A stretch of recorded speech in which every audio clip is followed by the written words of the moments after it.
Ruben, are we live? Yes, sir. Okay. Susanna, you can begin.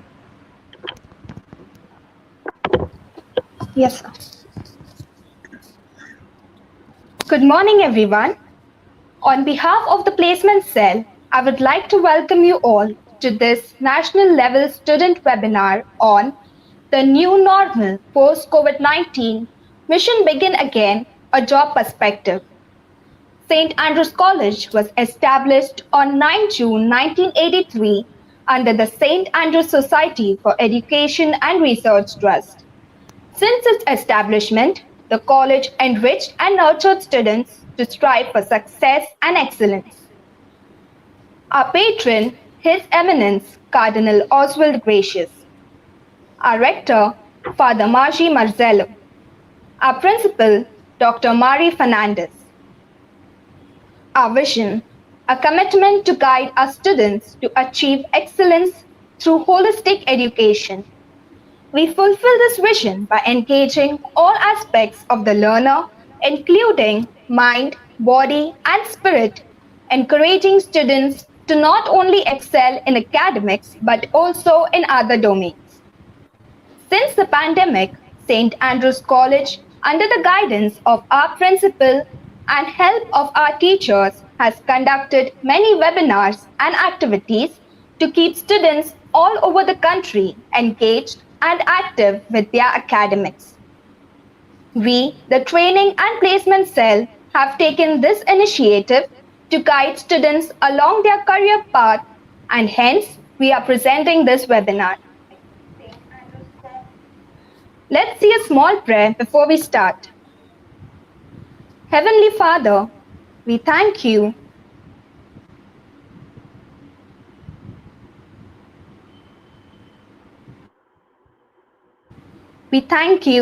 for giving us this opportunity to learn something new through this webinar. We pray that you take control of all the activities during this webinar and bless us with your grace. Amen. We have a few instructions to follow. Kindly make a note of it. Kindly mention your name, college, stream, and email in the comments section on the YouTube channel. Also, if you have any questions during the course of the webinar, mention it in the comment section on YouTube, as we will take it up towards the end with the resource person. The feedback form details would be mentioned towards the end of this webinar. I would now like to invite our principal, Dr. Mari Fernandes, to say a few words.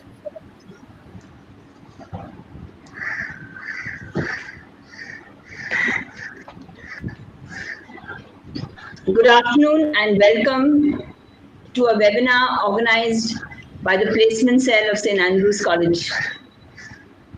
I want to thank our placement officer, Alroy Dias, our vice principal, Melanie Dsouza, and our students for helping to host this wonderful webinar. A big thank you to, of course, our speaker for today, Mr. Royston Braganza, CEO of Grameen Capital, for agreeing to be part of this seminar, and who will tell us what it's going to be like in the post-COVID-19 situation, how the mission Begin is going to impact all of us, and how this situation, as I read the papers and watch the news, is not going to end so soon.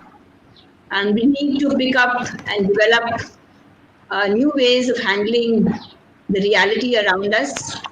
And I'm sure with God's help and some kind of preparedness on our part, that we will be able to overcome and do our best to serve God and our fellow human beings in the best possible way. So thank you once again, and I hope all those who are listening to this webinar will find what is being said useful and practical, and something to remember as we go along. Thank you and God bless.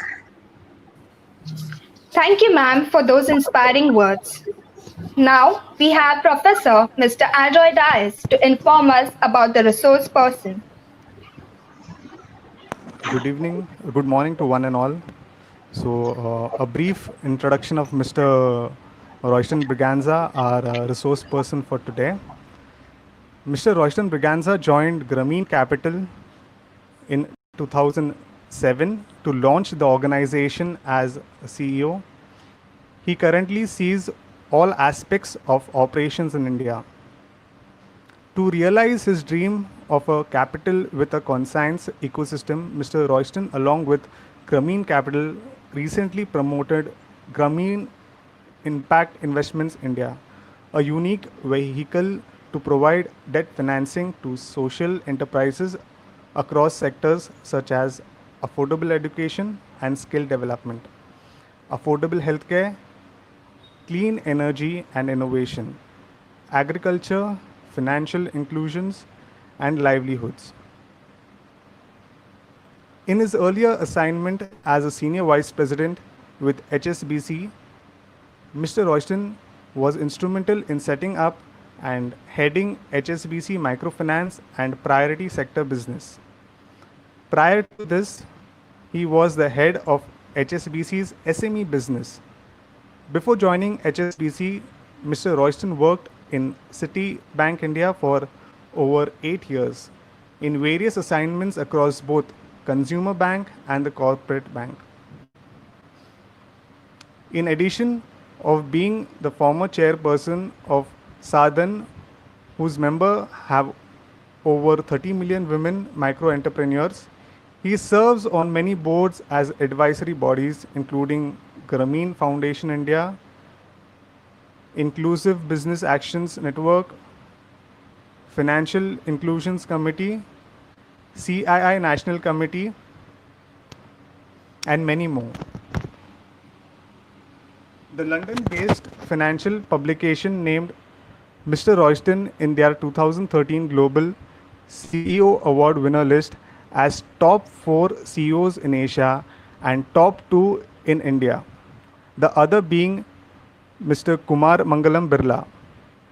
He has also been awarded the Global CSR Leadership Award by the World CSR Congress and the Power of One Award by the Archdiocese of Bombay. Mr. Royston has done his Masters in Management Studies from the prestigious Jamnalal Bajaj Institute of Management Studies, Mumbai. So, Mr. Royston, thank you for accepting our invite and helping us in understanding the post-COVID situation with regards to the job perspective. Mr. Royston, over to you. Thank you so much, Alroy, and thank you, Dr. Mari, for that introduction. Thank you, Professor Melanie, for making this happen, and it's my pleasure to be with all of you. Ruben, before I begin, sort of 2-3 quick questions. One is that, can you hear me? Yes. Okay, excellent. And want to know roughly how many people we have, and is it mostly students or people from the corporate world as well? We have students, we have professors also, so it's a mixed crowd. Okay, great, excellent. And one of you will then send me either on WhatsApp the questions as they come, right? Is that something that you can? Okay. Or it will be on the chat on the system as well, right? No, we will send you the questions. Excellent. Okay, so with that, let's just kick off. As I mentioned, it's a pleasure. Do you have any sense of how many do we have online at the moment, or how many have registered? We have around 1,041 participants who have registered. Wow. Excellent. So good morning and welcome to all. We have till about 12:30, of which probably we'll keep a last section of time for question and answers. I'm not able to see the questions as they pop in on the chat screen because I'm doing a slide share of the video. So on WhatsApp, if you send me the questions as they come, I can keep an eye on that and then address them either while the topic's on or at the end during the Q&A section. If you notice, I've done a bit of change to the title. It was about restarting post-COVID. And I think one of the things that economists and experts globally are now in agreement is that we're not really looking at a post-COVID anytime soon. We need to reboot with COVID. It's not going away. If you see the trends, both in terms of the Spanish flu that happened in the earlier part of the last century, there was a recurrence that happened with winter. We don't know whether that's the case. We hope and pray that there's a vaccine and medication that gets identified close to the autumn season, or in fall is when the Oxford trials should come out. And if that happens, then probably, God willing, we'll be safe from a double dip in terms of a hit from the virus. But what I think this series and mostly all experts and economists are looking at is how do we restart with COVID and not post-COVID, because we don't know when post-COVID is going to happen, but we do know that we need to restart and reboot with COVID. So with that, let me just sort of move forward and give you a sense of where we are in a jobs context. I particularly like this slide and this statement, which says that there are decades when nothing happens, and then there are weeks when decades happen. And that's interesting because most of you out of the 1,043 people on this call maybe are less than 2 decades old. And yet you think you've seen so much in your lifetime, but probably in the last 3 weeks or 3 months, you've seen the world changing in front of your eyes, or in front of your screens rather. And therefore, we are really in what has now become the most often used word, unprecedented times. In these times, what really is happening, and the economists and experts use the term VUCA, volatility, uncertainty, complexity, and ambiguity. And it's interesting that we are in this VUCA world because this is a term that was used in 2019 and in 2018 and every year before that. People said things are becoming extremely VUCA. But in the last quarter, probably more than ever, we seem to be in a VUCA situation, whether it's on the geopolitical front with China and US, whether it's on the energy and environment front, whether it's in the racial attacks and the backlash that has happened across the world coming out of George Floyd incident. All of that seems to have really turned things around, turned things on its head, turned things upside down, and there seems to be huge chaos and confusion all over. And therefore, what does it really expose us to in some ways in these fluid times? New vocabulary for sure. I mean, none of us, or at least I didn't hear the word social distancing ever before, or the self-isolations and quarantines we had heard, but just the frequency of using these words and lockdowns are something that has become for us, as experts like to use the word, the new normal. And therefore, how is this impacting us in India? This slide as of yesterday already seems to be outdated. My son told me that probably India has now moved to the 5th position in terms of the number of total cases. Not a great distinction and not the chart that you want to move up on. But the reality is that we are seeing a high level of infections. For us, I think what is extremely heartening is the low mortality rate. And so therefore, is India a hotspot? Globally, if you ask people, the answer is yes. Have we reached the peak? Globally, if you ask people, the answer is no. Has the lockdown helped? I think it certainly has. It has helped to slow the growth, but it's not really flattening the curve. There needs to be a lot more effect. There has to be a lot more activity. There has to be a lot more thoughtful reopening of the economy if there has to be no huge body blow to the sectors that we work in. Some estimates believe that India has lost around 2 lakh crore a week because of the lockdown. So we are in unprecedented times. We are seeing numbers that are extremely alarming. And today's paper seems to indicate that every state is going to reach its peak at a different time. So are we seeing a peak in Maharashtra and Delhi? We don't know. Is the Delhi chief minister today going to go for a COVID test and be declared positive or negative? We don't know. Are the hinterland and the villages and the states that have a large set of migrants that have reached there in the last week or two going to see a peak in the next few weeks? We don't know. So the whole VUCA nature of the situation is even more exacerbated by the huge migrant movement. And therefore, overall, there seems to be a huge amount of uncertainty, a very tentative way to look at how do we reopen. But I think there seems to be a consensus that has to be a measured reopening, a gradual reopening, and the trade-off between lives and livelihoods is something that we need to keep an eye on equally. So what's happening globally? And let's take a first a view of the global situation post the pandemic. One is that the global economy now is clearly losing, it says $5 trillion of growth, and that's going to continue over the next 2 years. So the impact of COVID is going to carry on at least for 24 months. For those of you who are graduating in the next 24 months, and I want to keep bringing your mind back to how is this impacting my life? What is this going to mean for my career? What is this going to be for my first job? What is this going to be for my parents' job? And therefore, how am I supporting not only myself, but my family to deal with this situation? Because I can't be saying I want to work, I want to do this, I want to study longer, I want to go abroad, and not be conscious of what's happening in terms of global opportunities and global challenges.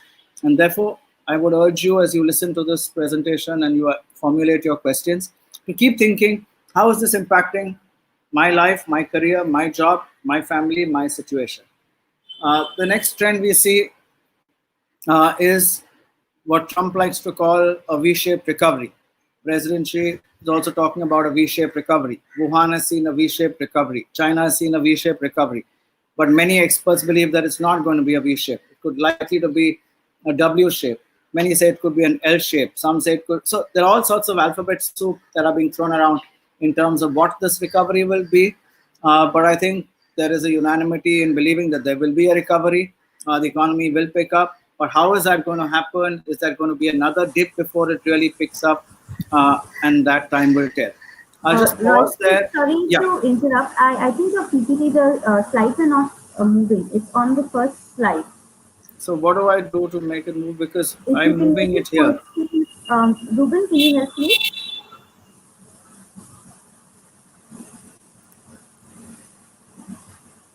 Okay, now it has moved. So then I won't do it on a screenshot, and I'll just do it on the normal slide. Okay. Are you able to see this now? Yes. Now, yes. Okay, so I'm just going to go back a second. So it's moving when I'm doing it not on a slideshow. Is that what you're saying? Yes. Whatever you Okay, did right now, it's moving. Okay, cool. So thank you for that. And that also means you can hear me till now. So that's at least a good thing. So we talked about VUCA. We talked about the new terms that we are seeing in these fluid times. We also talked about, how the cases are growing in India, and the challenges that we have with that in terms of probably being in the top 5 globally in terms of affected cases.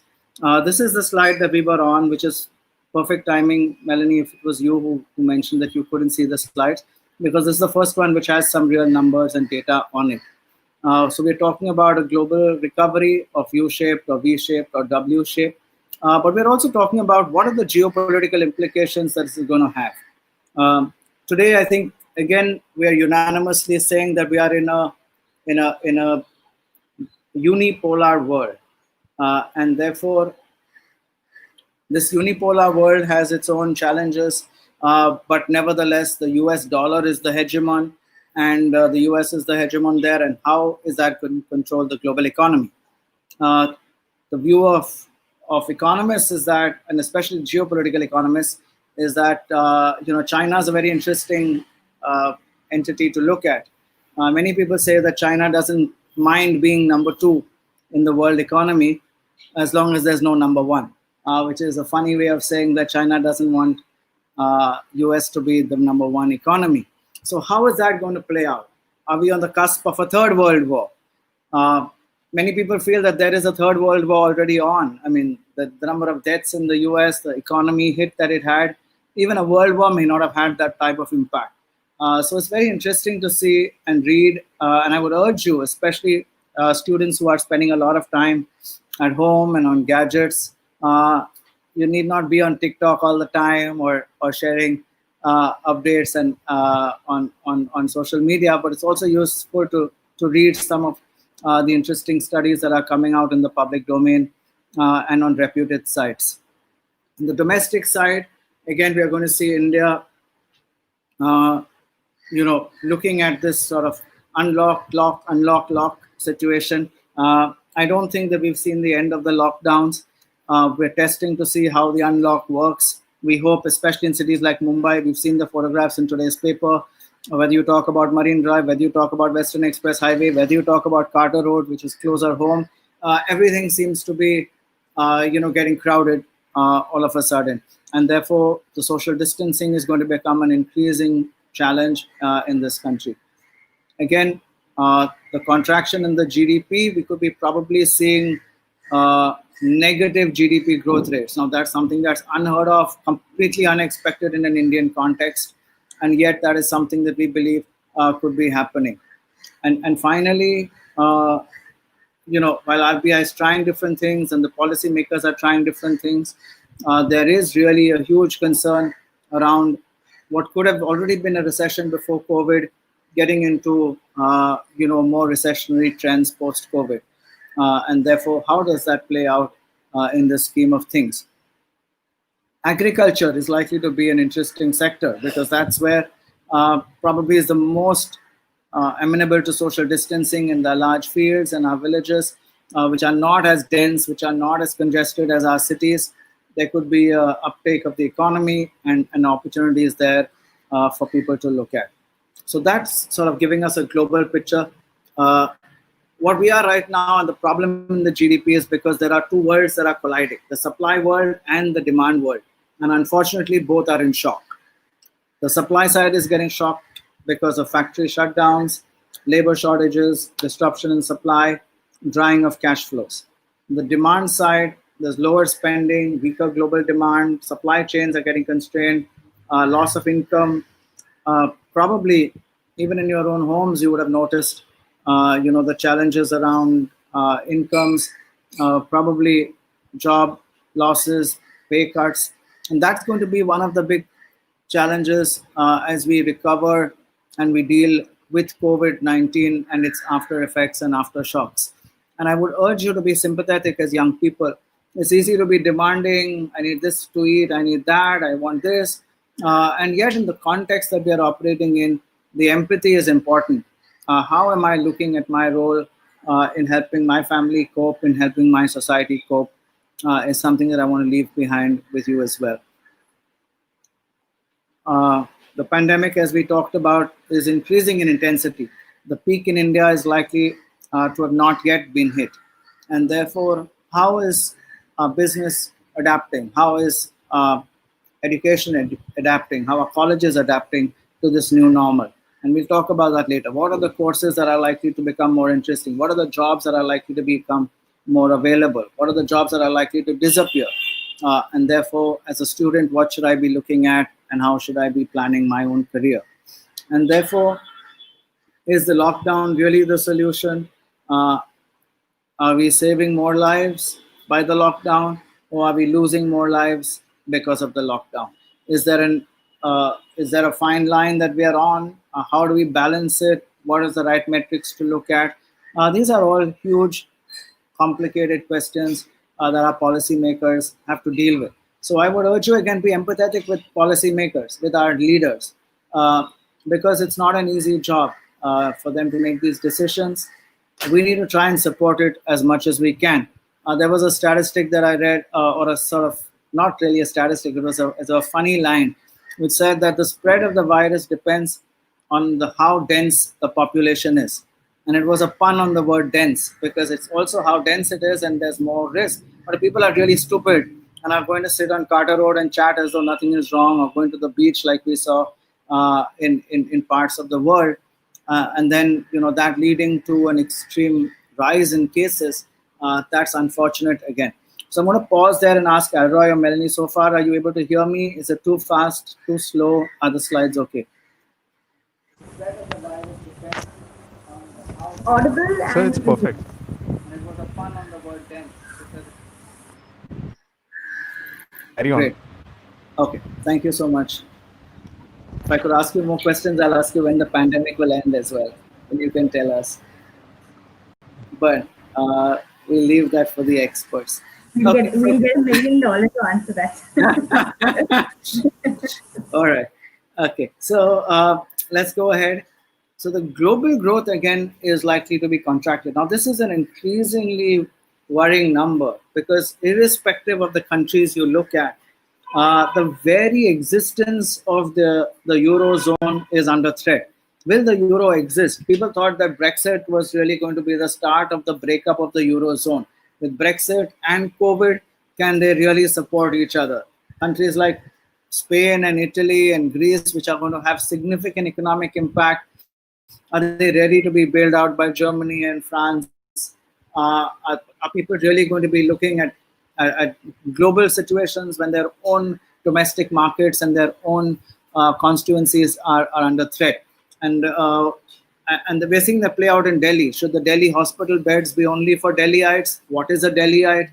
So that's going to be an interesting paradigm that we're going to be looking at. And extremely worrying as well, when you see that the world GDP is going to be negative in 2020. That is a cause for worry in terms of jobs, in terms of recession, in terms of incomes, in terms of disposable incomes, and in terms of career opportunities as you go forward. Because if the economy recovers in 2021, as this slide seems to indicate, that's where you're starting to see positive numbers in terms of GDP, then people will start hiring again. Will they hire a fresher out of St. Andrews College, or would they hire someone who was retrenched in 2020 but has great work experience? So they are going to be faced with opportunities to hire people with work experience who've lost their jobs in the COVID era, and therefore may not want someone who's fresh, who's coming out of college, who hasn't experienced an economic downturn. So it's important for you to start planning your CV today. What can I do today that's going to help my CV 2 years later, 1 year later, 24 months later, whatever it is? Start thinking. One of the famous, I've had lots of jokes on COVID these days, but one of them is like the biggest flop would have been someone who was being interviewed 5 years ago, who was asked the question in the interview, which is the favorite question everyone likes to ask: where do you see yourself 5 years from now? Nobody saw themselves 3 months in the house, growing a beard, which I just shaved today for you guys, and with long hair and all, sitting in pajamas and shorts throughout the day. But the other one is that if I told you a COVID joke, it'll take you 2 weeks to get it. But nevertheless, let's move on with more serious topics. And therefore, this job market crisis is likely to get worse. If you just see the unemployment data, and this is just India. I mean, every week on Thursday, the US comes out with its own job loss numbers, and that seems to move the market either way. Last week, there was a fall in unemployment, which is why the markets have bounced this week. And hence, the trends are quite interesting, that we are able to see an opportunity for saying, what are the alternate sectors? Because this is really doomsday if you look at this slide. Unemployment, yeah. Sorry, could you please zoom it a little bit? I could, but if I do a slideshow, it's not. But let me try and just zoom it from here. Yes. Okay. So this is where we are talking about 2020 suddenly going through the roof. Unemployment rates were close to the 5% 3 years ago, between 5 and 10% in the last 2-3 years, and suddenly nearing 25%, and that number could keep getting more and more. So that's where we are in terms of how we are looking at the unemployment rate growing and remaining at that level, and so a challenge for policymakers as well in terms of handling it. Thanks, Melanie, for asking me this. So just feel free to tell me if you think something is not okay to see.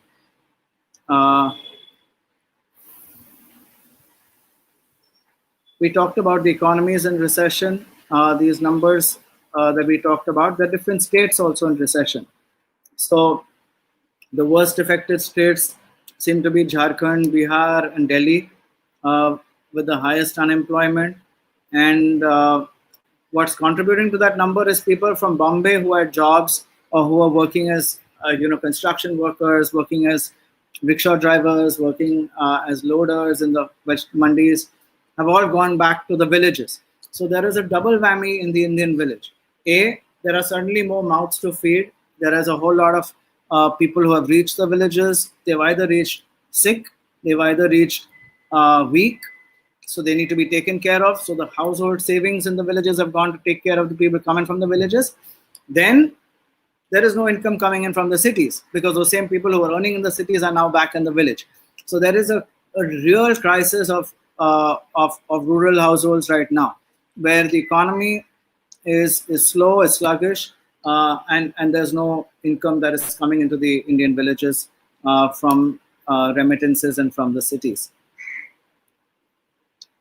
These are some slides in terms of just the sectors that are under crisis, and probably a job crisis like no other is the best title for this, because irrespective of where you look, 70 million jobs, 55 million jobs, 7 million jobs, 2 million jobs. These are the types of reductions in jobs that are happening. However, if you look at the center and you talk about the ones where there is good news, you're talking about jobs in the IT sector, you're talking about jobs in education technology, and you're talking about some jobs in banking and finance that may still see a growth. But most other sectors are expected to see a decline in terms of jobs. So for those of you who are planning your careers, it's interesting to see which are the sectors that are having the biggest challenges. For example, if you look at this slide, construction is going to be having a huge challenge, because most of the staff or most of the activity was being done by casual labor.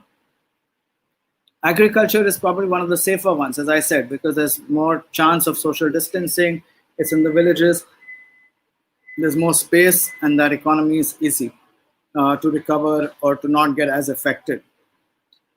So that gives you a sense of where the big challenges are in terms of the various sectors that the Indian economy is looking at vulnerability for its workforce. We talked about this, so I won't go into it in greater detail. Real estate, big challenge. Education, job losses. Tech will improve, education will fall. Restaurants, big challenge. We're seeing that already. It's very difficult. Imagine going on a Valentine's Day date and having to sit across a glass screen in a restaurant. So, those are going to be challenges. Auto manufacturing, again, a challenge. Media and entertainment, in mainstream print media, for sure, there's a challenge. However, you're seeing, all the digital platforms and the OTTs, the Amazon Primes and the Netflix go through the roof. So it's a very interesting aspect. And this is, I made this slide for you because most of you are going to be looking at jobs in the urban sector. And therefore, how should you be looking at your career in that light as well? This is the state-wise. It's too tiny for you to look at. Doesn't say much, but other than the fact that that the top risky states right now are Maharashtra, Gujarat, Madhya Pradesh, Rajasthan, Telangana, Andhra Pradesh. Of course, for us sitting in Bombay, Mumbai is the biggest worry. We're looking at, probably a peak in the next 2 weeks post-lockdown lifting. And how big, how long that peak is going to last is what I think everyone is concerned about. So from what I understand, at least education institutions have been asked to keep closed for a while. And that may be just as well, because young people tend to be asymptomatic carriers of the virus, and therefore that would be useful if they have a chance to be socially distant. The sector-wise vulnerability, if you look at the industry sector, again, huge impact. The trade sector, many self-employed, body blow to the micro entrepreneurs and the traders here because they are struggling. There's no cash from the banks. Hospitality sector, of course, the biggest hit. Occupancy levels in hotels, all-time low. Flights, all-time low. Lufthansa today has offered to have empty flights coming in. Probably they just want to make sure that their planes are functioning, that they can get some visibility, build certain profile with the markets that they are working in. But huge challenge in the hospitality sector. I know Andrews College has a hospitality division. Again, very interesting time for you to look at how do you reposition yourself in this time. Should you be looking at doing an online channel, a MasterChef equivalent? Should you be doing kitchen nightmares? Because everything that's going digital today is becoming interesting. So is there something that you can do in the hospitality space that can be done digitally? Airbnb is repositioning themselves. They were the runaway sort of darling of investors in the last 3 years. WeWork, darling of investors in the last few years. Suddenly, all of these with social distancing have, really taken a body blow. So, how are we seeing the economy play out in all of these sectors is going to be very, very interesting to look at, especially in the context of students planning their career. Again, transport extremely badly hit. Both in terms of automobiles, in terms of ancillaries. Even before COVID, auto sales had reached zero in many places or were dropping like a stone. March, April, zero sales in many of the auto majors. Slowly, work is coming back. Factories in Manesar have started functioning. Maruti has started. Bajaj Auto has started. A couple of others have started production. But ancillaries are not working. The MSMEs are not working, which are providing auto parts. And economies haven't given people disposable income. So people are not going to be spending on luxury, but will be spending on necessities. And that's going to be the trend going forward as well. So a combination of that across patterns, irrespective of the sector you look at. But enough of doom and gloom. What are the sectors that are going to be seeing? In the last 10 minutes, I want to talk about opportunities for you to look at as students. What are the sectors that are going to be seeing an uptake? One clearly is healthcare. Whether you look at the Sensex of the last few weeks or the stock exchange in India or globally, healthcare, pharmaceuticals doing really well. Just yesterday, I was told that the Oxford clinical trials seem to be saying 2 million doses of vaccine will be ready by fall. Now, these are really interesting data points because 100 institutes are working on a vaccine as we speak. Even if one of them is successful, it could be a runaway success. Our own Serum Institute in Pune has been tasked with providing 1 million of these vials and keeping them ready as vaccines. So the whole opportunity around the pharma space is likely to be there for a long time. I don't see people going back, to normal. Today, people are taking food supplements. Today, people are, making sure that they are sanitizing, doing all sorts of stuff to keep themselves in check, because the biggest cause for mortality rate is pre-existing conditions. So how can I delay that? And you add here even physical fitness. I've been following some physical education PE with Joe on YouTube and watching it daily and doing some exercise. And he's got like millions of followers who are watching every day. So that's interesting to see some of these new models that are opening up. There's nothing stopping you as an 18-year-old from starting an online exercise module and getting millions of viewers, as long as you're doing something cool and you don't make a mess of it and you plan it well. So it's a lot of hard work, but there are huge opportunities, and I want you to start thinking about these as you are looking at this space. EduTech, huge opportunity again. I don't see parents ready to pay fancy fees for tuition teachers anymore who are going to be doing online class. I might as well put my kid into Khan Academy and get Harvard-trained students and Harvard-trained teachers who are going to do teaching, because if anyway my child is going to be at home, I would rather them go to the best and get trained by the best And today MIT has online courses. Coursera has like 1 million programs already online. So what can you do to build online content? Is there an opportunity for you there to work with your teachers, work with your professors and say, can we create something that's unique, that's likely to be growing as this economy unfolds? On the agriculture side, we've talked about it enough. Having said that, I don't see many of you going into the villages in India and starting a farming career. But that could be a bad thing if you say, no, farming is not for me. Because in this country, there is a huge opportunity in terms of farm productivity. And I see a lot of young people, a lot of new startups working on farm to fork. How do we bring in organic food straight to the plate? Today, we're ordering, food online, groceries online, fruit online, straight from the field, straight from the farm, straight from the plantations.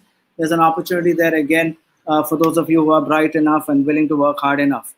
The only thing constant pre-COVID and post-COVID and during COVID is that there is no substitute for hard work. So that is something that if you can apply your mind to in building out these business models, there is a great opportunity. And in the sanitation space, again, we talked about it. There's an opportunity, whether it's hand sanitizers, face masks, face shields. There's all sorts of Louis Vuitton come up with face masks now. So that's going to become an interesting business as a fashion accessory. We'll take the last 5 minutes to talk through what are some of the other specific trends as students that you can look at. One is in terms of the key customer behaviors. It's called the flight to value.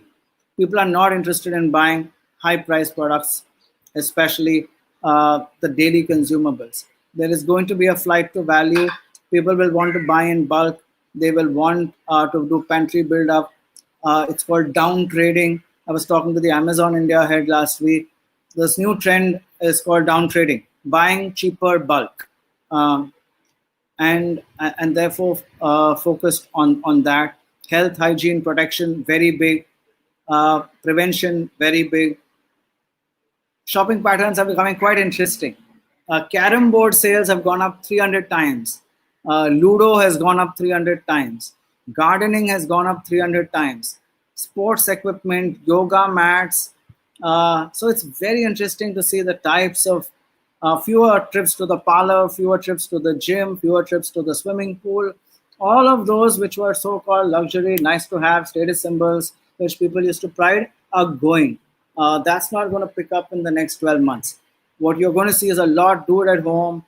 Like literally in my own house, there was a pizza was made last week, burger was made the week before that. These things were never made before, they were only ordered. So the ability for us to be able to relook at the opportunities, the trends that are there. One of the experts nicely summarized it to we are buying. Earlier we would buy just in time. We needed something, call up Zomato, call up Swiggy, it's coming. Now we are buying just in case. And therefore, these trends are very interesting to see if you want to plan a business around this. And the reason I'm saying plan a business is because no more are you going to see entrepreneurs starting only after they graduate. A lot of businesses are being started right now globally by bright young kids in school, bright young kids in college, and saying, what can we do to tap into the opportunity that COVID is giving us? How do we create a brand? Whether that brand is in exercise, whether that brand is in fashion, whether that brand is in do-it-yourself cooking, whether that brand is in do-it-yourself gardening, open yourself to opportunities that are there. Do not go for what is on the beaten path, but go to a new path and say, this is what I can do to create a new brand. What can I do to do something in media? Today, news is more watched than general entertainment. I was talking to someone from Z who was saying earlier, general entertainment was the biggest or highest number of eyeballs on the TV screen. Today, that's replaced by news. OTT has gone through the roof. Amazon Prime, Netflix, all of these. Geo has got investments from Facebook and from a whole bunch of investors in the last 5 days. That itself gives you a sense of where the trend is. The whole work ethic has changed. Work from home, Zoom, Microsoft Meet, Google Hangouts.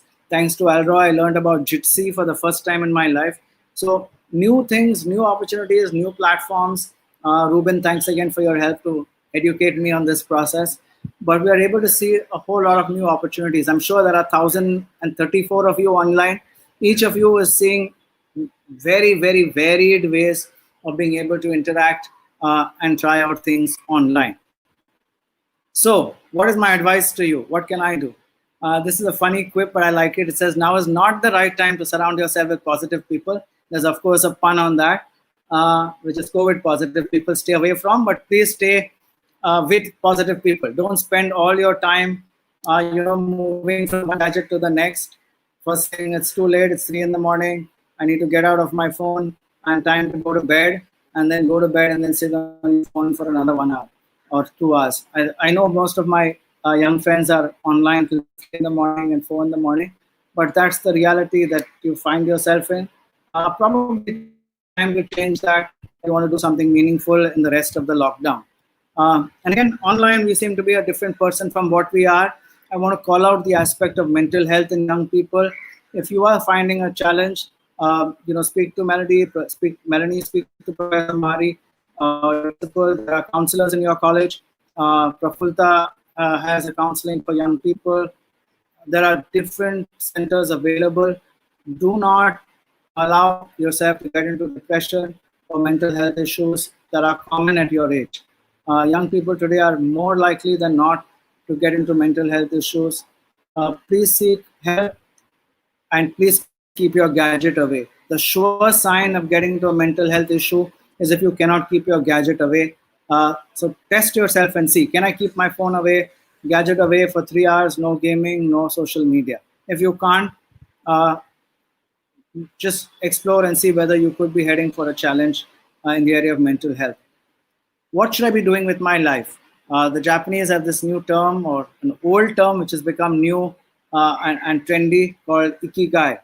What should I be doing with my life? Can I do what I love? Can I do what I'm good at? Can I do what the world needs? Can I do what can I get paid for? I'm not spending time on this. There are a million books on this, and there are hundreds of websites. But Google Ikigai, take a screenshot right now, or take a photograph of this, and look it up. It's very interesting. In Christian terminology, we call it purpose. What is God's purpose for my life? What am I called for? What is unique about me? What is the one thing that I can contribute to the world which nobody can? And how can I put my heart and soul and passion and profession and vocation and mission behind it to deliver that? And that is something that a lockdown is a great help with. Time to introspect, time to reflect, and time to see how can I make use of the talents God has given me to be the best that I can be in what I am, and really excel in that space. So I would urge you again, look at, what are the areas in your life that you can really be a positive contribution in, and then really open yourself up to those opportunities. The key trends that we see in the last minute that I'm going to be speaking: strategy. So we're going to be studying and further studies. People are looking for people with experience and with a study of strategy. Because if the world is going to be VUCA, you need to be able to change strategy pretty often, or at least tactics within a broad strategy.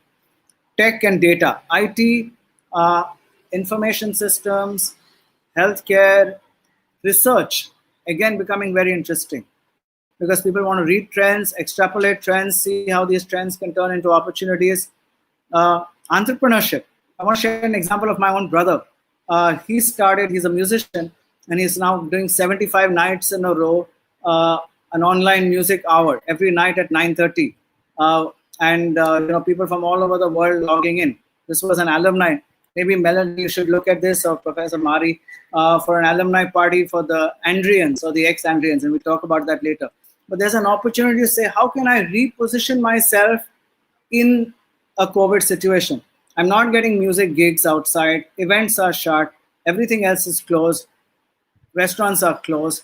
Can I use Facebook, Instagram, YouTube? And so he's every night at 9:30. He's starting Thursdays to Sundays, an hour of music of different genres. And so here alumni parties are happening online. And finally, the social sector. What are the opportunities that the social sector is throwing up for us?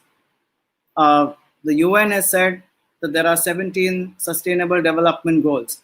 You should take a screenshot of this as well and see what are the opportunities. You can take a screenshot of this as well so that you can go and visit and have some fun.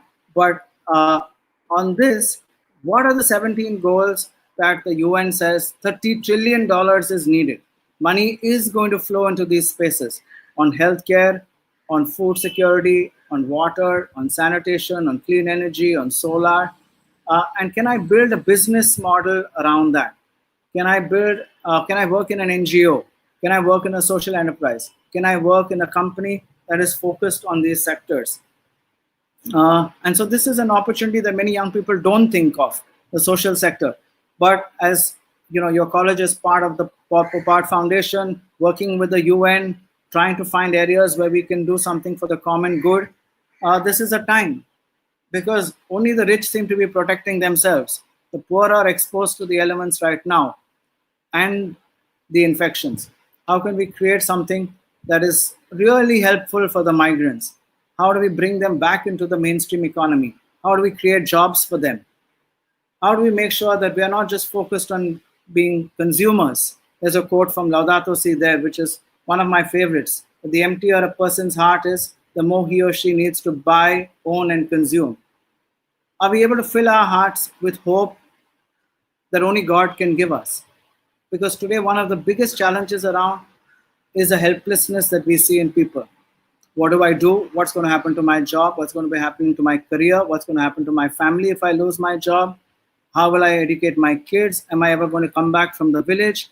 Is this going to continue for years? Do I have a nest egg? Do I have enough of savings? Where do I go from here? Who's going to open their door for me? Do I have to rely on the government door? People are helpless. People are confused. This is a time for young people who are always full of energy to be a sign of that hope. But you can't give hope to others if you don't have it yourself. For me, as a Christian, my hope comes from Jesus. To know that there is a purpose that he has given me, and that is something that I can bring hope to others, bring joy to others. That comes from within. It cannot come from out. And so I want to end this talk asking you to think for yourself. What is COVID opening up for me as an individual? What are the gifts that I have? What are the talents that I have that I can be of use right now? The world is hurting. Probably families are hurting. Society is hurting. Is there an opportunity, not when I graduate, not when I start working, but right now, that I can look at any of these areas: healthcare, social sector, exercise, farming, gardening, things that are going to help me, help my family, help society, or help the environment. Thank you for your time.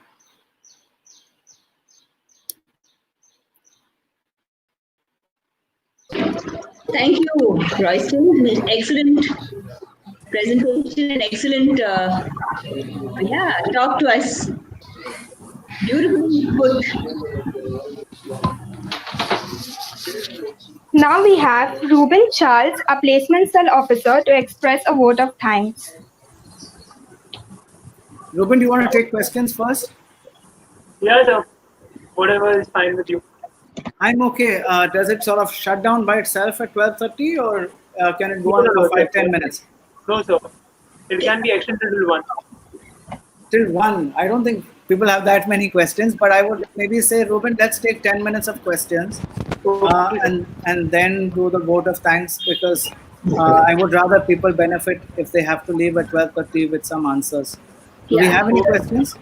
One comment, please, if I can make. I just like a very interesting thing about the Third World War. This could well be the Third World War. So it's so, Mari, it's so interesting that many experts feel that we already have finished with the Third World War and we didn't realize it. I'm sure. If it was between China, I mean, what would a World War want to do? It would want to destroy a country, its economy, and its people. And effectively, the US has taken a body blow. Europe has taken a body blow. Absolutely, yeah. It's just it's amazing. What a wonderful thought. I mean, and there was one of the prophecies by Gene Dixon who had said that China would rule the world. And it's happening, no? I mean, and this is like biological warfare. It's nothing else. Yeah. And we have to be very, and thank you for bringing that up, Mari, because the opportunity again is huge for India to be able to look at businesses that were erstwhile in China who want to move out. Right. So a lot of opportunities are moving out of Vietnam, moving to Bangladesh as well, and people are looking at India. So your students should be saying, what can we do to I attract know. businesses to India? Yeah. Thank you. And one more comment. Sorry, I'm not hogging all the time about this hospitality studies. As you said, it's difficult. So it's going to be online, like a master chef or something of the kind. So we have to find new ways of seeing whether the course is viable or making it, viable online. That's going to be tough. So the course can be online, but I see two opportunities, and everything you're saying, Mari, is really brilliant because there are. So one is we're going to see a whole issue around food security. People are not going to be able to get food. There's going to be running out of rations because what we've eaten for the last 3 months is actually stocks that were built up for the previous 6. Yeah. So the last 3 months have not really added to the granaries. Okay. And now with the locusts, with the combination of migrants not able to reach, there's not enough farm labor. So the Rabi season, the Kharif season, both of those need to get. So if your hospitality can be actually looking at how do we make food packets, and the government can pay, but there is a business model. You don't need to make big profits, but you can actually create a food kitchen that can feed maybe Bandra or the city of Bombay through multiple chains of hospitality, colleges. That may be an opportunity to get funding in. So CSR can come from corporates who want to spend money in feeding the poor. They don't know how to do it. They don't have the expertise. They can give it to you as a college and say, you make 2 million meals and feed 20,000 people. And that can be a business opportunity. So Professor Yunus, who is the Nobel Peace Prize winner who started Grameen, I run only the India operations, but he's the founder, and he talks about something called social business, where you look at a social problem and create a business solution. So right now, hunger is a social problem, and people are going to not have food, not have rations. Can your hospitality institute actually make the food and then get CSR to pay for it, so you're not out of pocket, and your students are getting an experience in running businesses which are food related? Absolutely. Fantastic. Sorry to interrupt, but we have like a load of questions from the participants. So let's do that. I think okay. So anyway, you're going to schedule some time with me and Dr. Mari later, so we can take definitely. Royston, a lot of the participants have asked what would be the effect of COVID-19 on the MSME sector. So the MSME sector is what we call the most vulnerable segment vis-a-vis the corporate ladder. So the large corporates, the medium size, the small, and then the micro. The MSME ones are were the ones who were most hit first during the demonetization because they're closest to the cash economy. They were able to become resilient then, and through Paytm and other types of payment gateways. And right now, again, they are hit because of the lockdown. They were unable to recover and keep their operations going. That's going to be the first hit. That has been the first hit. That could probably be the ones for which the RBI has forced moratoriums for 3 months and now for 6 months.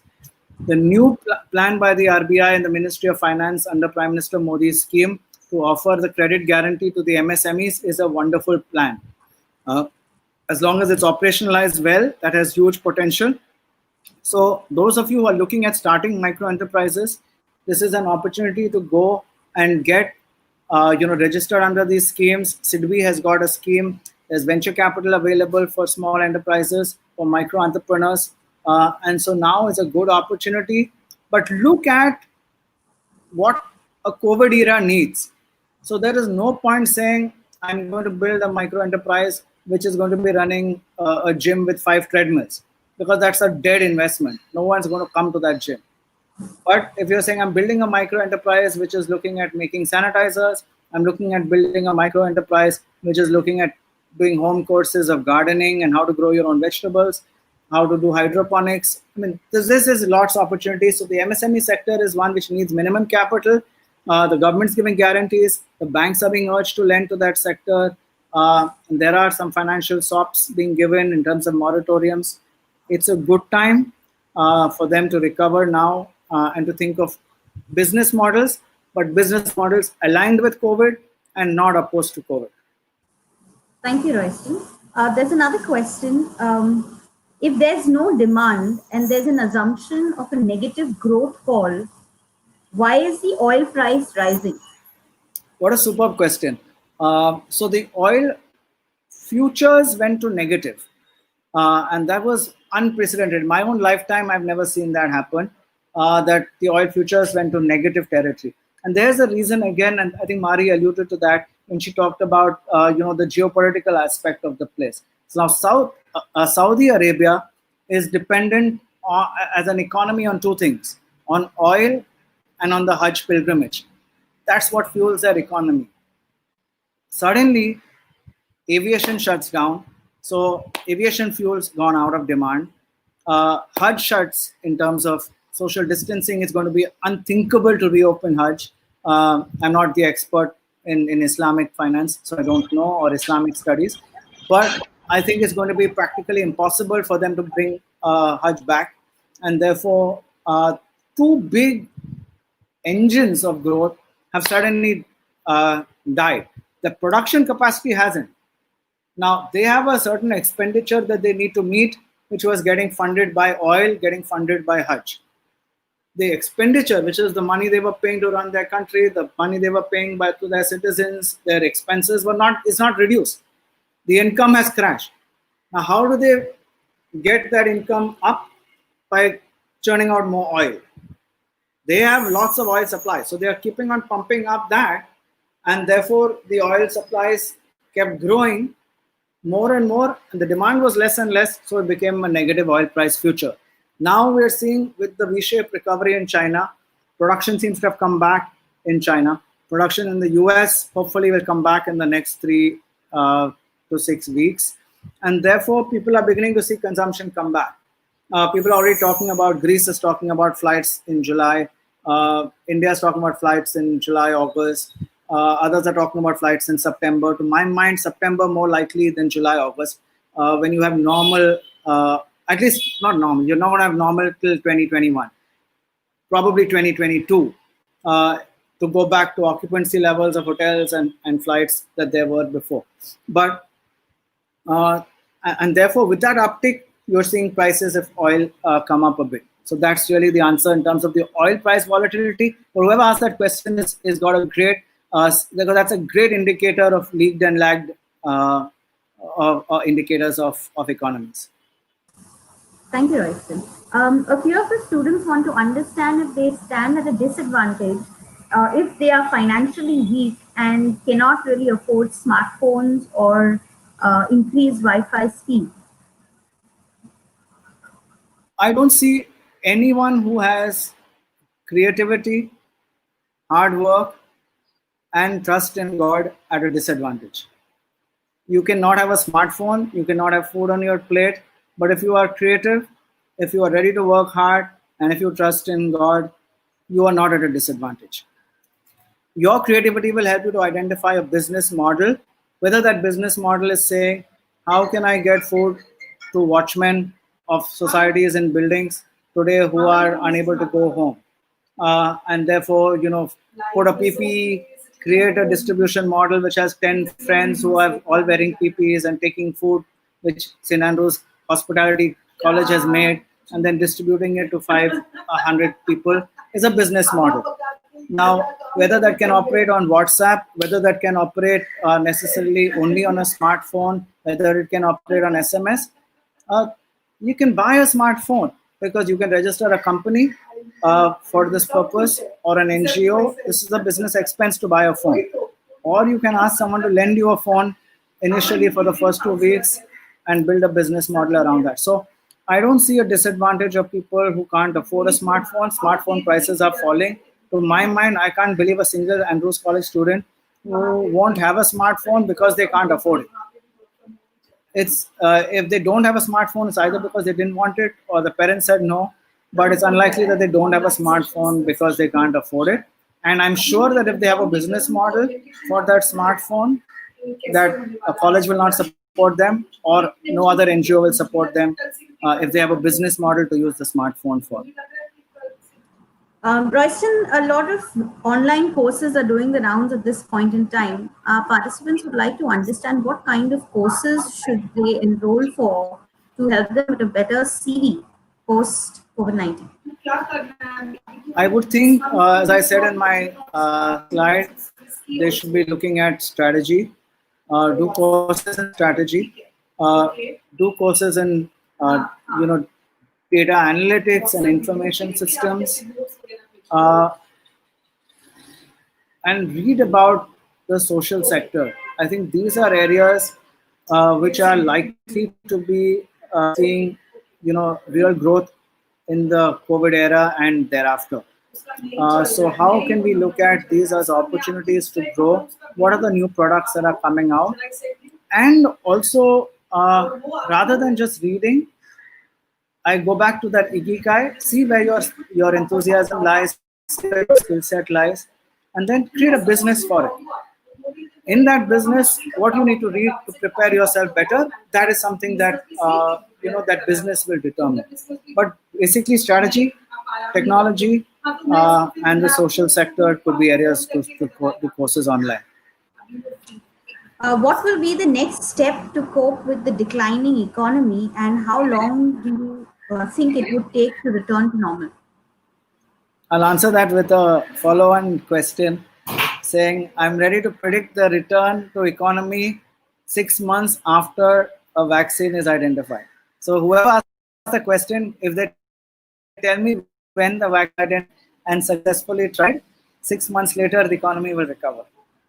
Interestingly, there was one question that asked when would the vaccine be invented, and I know you can't answer that. Okay. If I could answer that, I would head for the next casino. Okay. When you say that agriculture is hit really bad in the economy, how would the PM Care funds come into play? And do these kind of funds really provide relief to the unemployed farmers and daily wage laborers? So there are 3 questions there. I think agriculture is hit, but not as badly hit as manufacturing and services. So all have been hit, but agriculture probably is the least hit of the lot. What is the problem is what I call the non-farm income in rural India. So the non-farm income there is a huge opportunity. Food processing. Today, whatever's being picked up and farmed is just sent to the cities. Can it be processed? Can value be added to those products there? Can therefore margins be earned by the people in the village? Then only the middleman in the city is making the money. So is there an opportunity to create businesses in the village? Is there an option to create rural BPOs? Why do people have to come to the city to work? 80% of the migrants, about 8 million migrants have gone back. We believe that number could go up to 40 million migrants going back. Now, how many of those will want to come back to the city? How many of them will have such horror stories of walking back thousands of kilometers? How many families will tell their fathers, don't go back, forget it, it's not worth it. We will eat 1 meal a day, but Papa, you stay at home. We can't lose you. So that's going to open up a problem, which means too many people in the villages, not enough infrastructure, but an opportunity. Can we create jobs in the villages that people can have a respectful job, need not go back to the cities, and can contribute to the national income? And therefore, rural BPOs, rural training, farm and food processing units, solar, wind farms, things that can help the economy, things that can help the environment. So big opportunities. You've given us a lot of entrepreneurial ideas for our students, Royston. Okay, the next question is India's opportunity. So that's my point, Melody. How can your students become job givers and not job seekers? Oh, that's a beautiful important. True. India's opportunity in the pharmaceutical sector is immense since US is having an issue with this. Could you throw some light on this? So India is a bulk drug manufacturer for many of the US drugs and many of the global drugs as well. India's capacity to produce is huge. As Prime Minister Modi was saying 3 months ago, not a single PPE was made in India. And today, India is the second largest global manufacturer of PPEs. So the ability for us to produce, if we put our mind and heart to it, is immense. And therefore, the bulk drugs, the pharmaceutical industry, there's an opportunity here. However, that may not be as big going forward, because I see the US and other developed economies starting to produce their own pharmaceuticals, because they don't want a recurrence of a COVID where their dependence is on another country. So that may not be as big as the demand it is today in terms of supplying overseas, but there's going to be a higher domestic consumption of pharmaceutical. So that's a big market anyway. We have 1.3 billion people. So the fact is that pharma is going to do well, but not because it has to be only depend on the US or exports, but because there's going to be a local surge in need for people who want to be healthier, will want to keep more fit, will want to do more in terms of building immunity, and that's all good. If the stock market is an indicator of growth, and if we are seeing a negative growth for the year and hardly any growth predicted for the next year, then how is the stock market rising? So the answer was in the first word of the question. What was the first word of the question? If the stock market, if. First word, if. It is not. It is not the indicator of growth. It's the indicator of many factors. It's the indicator of Facebook buying into Jio. It's the indicator of Modi announcing a 20 lakh crore package. It's the indicator of a vaccine news. So the stock market is reacting all the time to different trends, different news, different motivations. It's not an indicator of growth. If there is someone who would like to pursue their MBA in the next 1 or 2 years, would you recommend that they do their MBA or that they work and then look at doing their MBA? I've always recommended people work and do their MBA. Not a reflection of COVID, post-COVID, pre-COVID. It gives you three things. It gives you a bigger appreciation of the real world. It gives you less escapism to want to work hard. I see people wanting to study and further study and further study sometimes just because they don't want a job. They don't want to start working. They don't want to be accountable. And so the studies has become a nice crutch or a nice escapism that I want to do the next studies and the next studies. And this is not generalization, but I'm just saying trends. And third, I think that young people should be able to earn for 2 years and then pay for their own MBA. Why should parents be burdened for paying for your MBA? You want to study more? You work and earn. Then you part pay your MBA, take a loan and pay, because parents today are going to be losing their jobs or going to get their salaries cut. Is it fair? Why can't you stand on your own feet?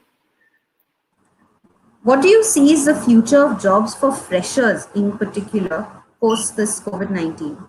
Very tough. Very tough, which is why I'm challenging you to become entrepreneurs. I'm challenging you because it's a good thing. Unfortunately, many of our community within the Christian community and many Indians by nature are not entrepreneurial.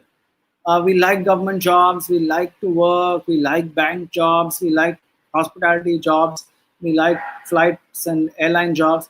And yet if you see 2008, 10 years ago, there was neither WhatsApp, there was neither Uber, there was neither Paytm. There were none of these things existed. All of these are entrepreneurial successes today.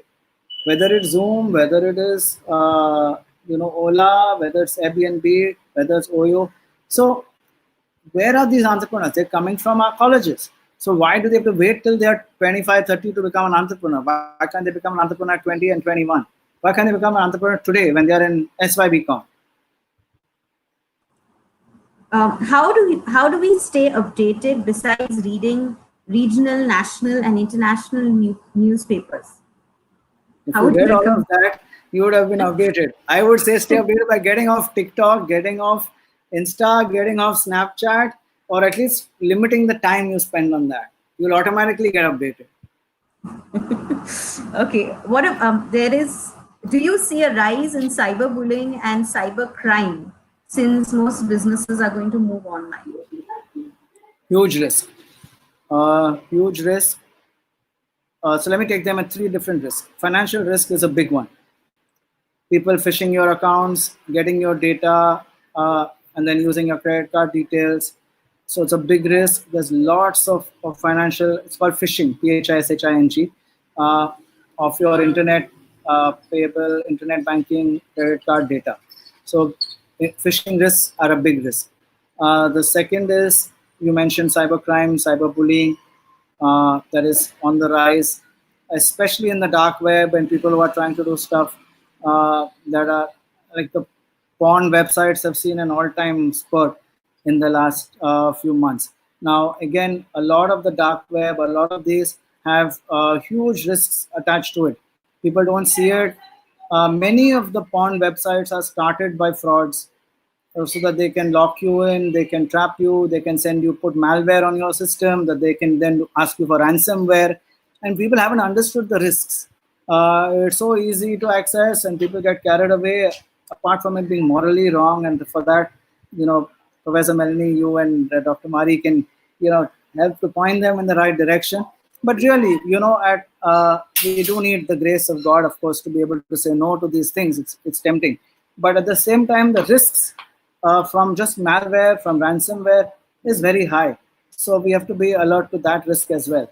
And finally, the risk of just, online can suck your time. People are not sleeping even though they are in lockdown. They are sleeping less than they were sleeping in the normal college days and the normal work days. Which means what? It means that the blue screen, the light, the backlights of your phones, which are mimicking the sunlight, creating melatonin to make your body alert, is not allowing you to sleep. So to keep awake, you're awake. So what do I do? So I use my phone, but I want to sleep. So I can't sleep because my phone is on. So I put the phone off, but I can't sleep. So I'm free. So again, I take the phone. And it's a vicious cycle of no rest. So you can't get good creative ideas unless you're rested also well. So all three are risks. How do you see social media as a great help for manufacturers and traders in this time? It's huge, no? I mean, we are seeing social media, and therefore I always say social media is agnostic. There is no good or bad about social media. It's what we do with it that makes it good or bad. Today, if Cardinal Oswald, who you mentioned at the start, who's your trustee or whatever, is doing daily mass on social media, it's a good thing. So it's a platform that's made available. The same thing can be made available if you have a new business model, if you have a YouTube channel for exercise, if you have a YouTube channel for cooking, if you have a YouTube channel for coaching classes. And so social media can become a huge blessing and a huge business multiplier.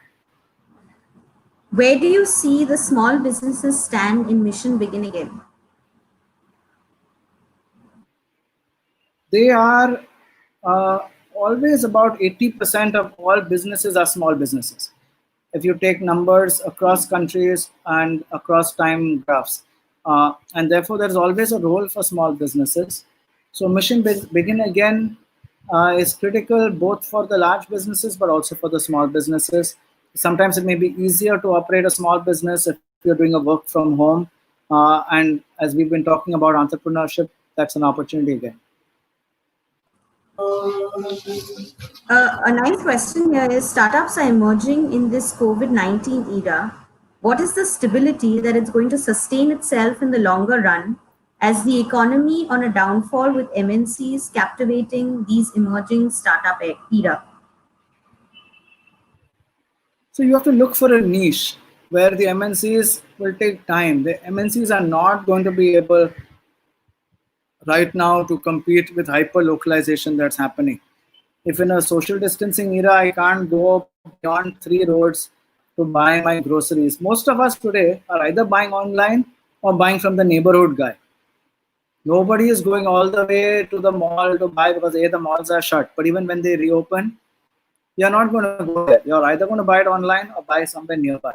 So there is an opportunity for a local need to create a small business.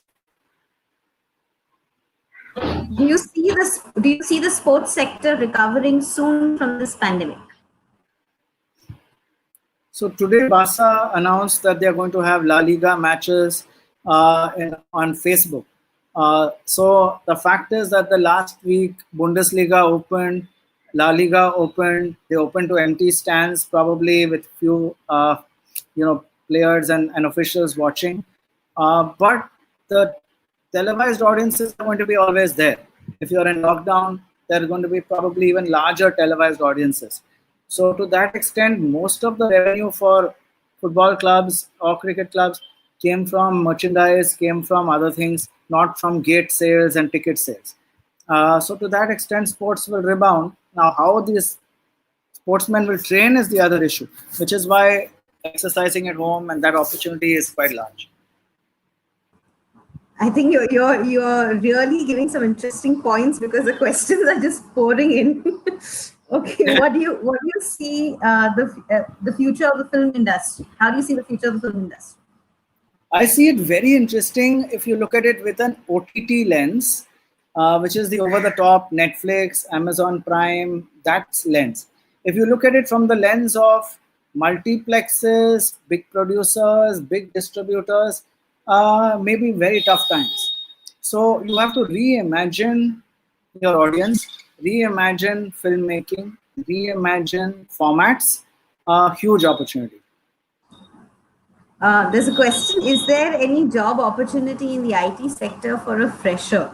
And if you say that we should first work and then pursue our MBA, in this given situation, who's going to give us a job? You will give yourself a job. There is nothing stopping you from doing an IT project, talking to an NGO saying, you currently are feeding migrants. Can I put your platform online? Can I build a database for you? Can I write to all your donors and give them a Razorpay account where they can, or a QR code where they can subscribe to your account, where they can donate money to? Which NGO is going to say, no, don't help me to raise money? And then you get an experience of working, of building a platform, of doing something good at the same time. It's a matter of wanting to challenge yourself and look beyond the beaten path. I think that's the one message I want to leave behind with you. Work hard, be creative, trust in God. There is no substitute to any of the three. Because without God, nothing is possible. You will not succeed in the long run. You will short term do well, things may be fine, but in the long run, and the long run, people are questioning today, what is life? What's going to happen to me if I die with COVID? Where do I go? Is there a heaven? Is there a hell? And I'm not talking about Christians. I'm talking about everyone's questioning today. And at least for us, for me, Christianity gives me that hope that I know that my eternity is with God and forever. So therefore, this opportunity for me is always there. Even if it means starting my business, if it means to be able to build an IT platform for someone who needs it, which is back to the question, you give yourself the job. Go and look at the right places. Just keep looking, work hard. Okay, Royston, I think there are, we can go on only till 1 o'clock because that's the timing set. So we may not be able to take, I'm really sorry for the participants whose questions could not be taken. But I think this one question, if you can quickly answer it, because we have participants from across India. And they said that there are many people have migrated, those who had small businesses in the city. Do you see any business opportunities for these local youth? What would be your message for them? Opportunity is in, and give you a specific opportunity, farm ponds. If we can dig farm ponds for rainwater harvesting, the farmers need it in the villages. Right now, there isn't water enough. If we can capture that water and use it for the rest of the year through irrigation systems, migrants who have gone back are very able-bodied. They're able to do that. The government can pay them through the NREGA scheme. These farm ponds will build productivity. IRRs in farm ponds are 150% IRRs. So there is a huge opportunity for migrants in the villages across the country to start investing in non-farm infrastructure, building that out. It will help them. It will help the villages. It will help the country. It will help the environment. And don't worry about the vote of thanks. We can take 2 more questions. I don't need to be, you can send me a thank you email, but we can take 2 more questions. Well, I think we'll end it here, Royston, because we may have to close. Thank you so very much. Many of the participants wanted your PPT. If you are okay with sharing your PPT, then we can share it across. I will resend it to you, Melanie, after taking out what I think is confidential information, and then we can send that out. Awesome. Thank you so much, Ruben. I'll hand it over to you. Thank you all the participants for joining us. Yes, Ruben. Thank you, sir. I would firstly like to thank you for the beautiful PPT that you shared with us and beautiful words that you shared with us. I thank to take your time. I would like to thank you for giving us the time out of your busy principals, Professor Melanie and Professor Desiree. I'd also like to thank my placement cell team And lastly, I'd like to thank all the participants who were a part of this webinar. Also, just a reminder, the feedback form link is shared on the live chat. I hope you guys fill out the feedback forms, and the feedback form will be accepting the responses till 5:30. So I hope you fill it before that. Thank you. Can I just add that your digital certificates will come only after the feedback forms are filled in?